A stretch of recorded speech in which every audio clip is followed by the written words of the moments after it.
Hello बच्चों, let's read this question. Solve the following linear programming problem graphically. Minimize z is equal to minus 3x plus 4y subject to the constants x plus 2y less than equal to 8, 3x plus 2y less than equal to 12, x, y greater than और equal to 0. तो यहाँ पे देखो constants दिए हुए हैं और हमें मिनिमाइज करना है z को. ठीक है, स्टार्ट कर लेते हैं की कॉन्सेप्ट से. की कॉन्सेप्ट देखो क्या हो जाएगा. Obtaining corner points, obtaining corner points and corner points and minimizing z.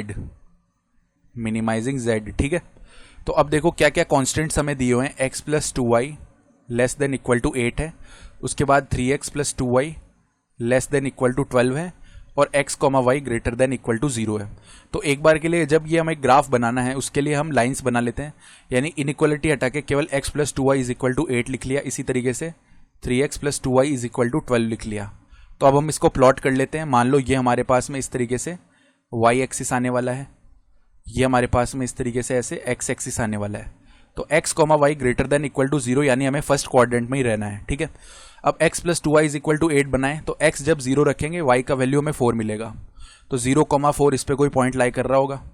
ठीक है, ये 0,4 पॉइंट हो गया. फिर जब हम y 0 रखेंगे x का वैल्यू 8 मिलेगा, यानी 8,0 भी इस पे कोई पॉइंट लाई कर रहा है.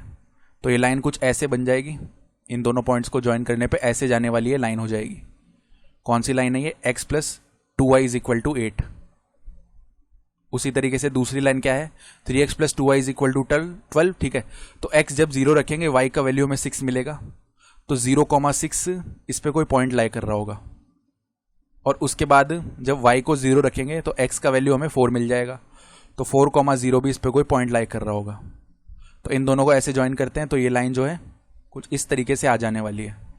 ऐसे जाएगी ये लाइन. ठीक है, ये कौन सी लाइन है? 3x plus 2y is equal to 12. 3x plus 2y is equal to 12. अब हमारा रीजन कौन सा होगा? देखो, इससे भी लेस देन इक्वल टू, इससे भी लेस देन इक्वल टू है. तो इन दोनों का less than equal to common part, यानी कि ये वाला पोर्शन, ये हमारा फिजिबल रीजन हो जाएगा. तो इसके लिए कॉर्नर पॉइंट्स देखते हैं. तो ये तो ओरिजिन हो जाएगा 0,0. ठीक है, ये पॉइंट हमें पता ही है 0,4 है, यहाँ पे लिख लेते हैं चलो 0,4. अब ये पॉइंट हम निकाल लेते हैं, इसको ए बोल लेते हैं. ठीक है, अब ए पॉइंट निकालने के लिए ये दोनों लाइंस का इंटरसेक्शन पॉइंट ही तो है. x plus 2y is equal to 8 का और 3x plus 2y is equal to 12 का. इसको एक बार के लिए हमने चलो इक्वेशन 1 बोल दिया और इसको हमने इक्वेशन 2 बोल दिया. दोनों का ये इंटरसेक्शन पॉइंट ही तो है. तो अब इक्वेशन 2 माइनस इक्वेशन 1 करते हैं. तो 3x माइनस एक्स हो गया 2x और 2y माइनस 2y 0 हो जाएगा. 12 माइनस 8 यानी कि 4 हो गया. डैट मीन्स x का वैल्यू मिल जाएगा 2. तो x जब 2 मिला ये इक्वेशन 1 में रख देते हैं. तो 2 प्लस में 2y इज इक्वल टू 8 हो गया, यानी 2y का वैल्यू मिल जाएगा हमें 6, तो y का वैल्यू मिल जाएगा 3.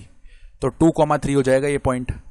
अब जो z का मिनिमम वैल्यू है वो इन चारों पॉइंट्स में से, कॉर्नर पॉइंट्स में से ही आता है. ठीक है, किसी पॉइंट पे आ रहा होगा. तो z का वैल्यू अगर हम निकालते हैं पहले 0,0 यानी ओरिजिन पे, क्या आ जाएगा? देखो, -3 मल्टीप्लाई में 0 प्लस में 4 मल्टीप्लाई में 0 डैट इज इक्वल टू 0.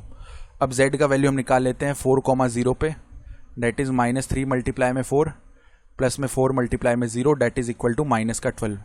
अब z का वैल्यू हम निकाल लेते हैं 0,4 पे, डैट इज -3 मल्टीप्लाई में 0 प्लस में 4 मल्टीप्लाई में 4 डैट इज इक्वल टू 16. फिर z का वैल्यू फाइनली निकाल लेते हैं 2,3 पे.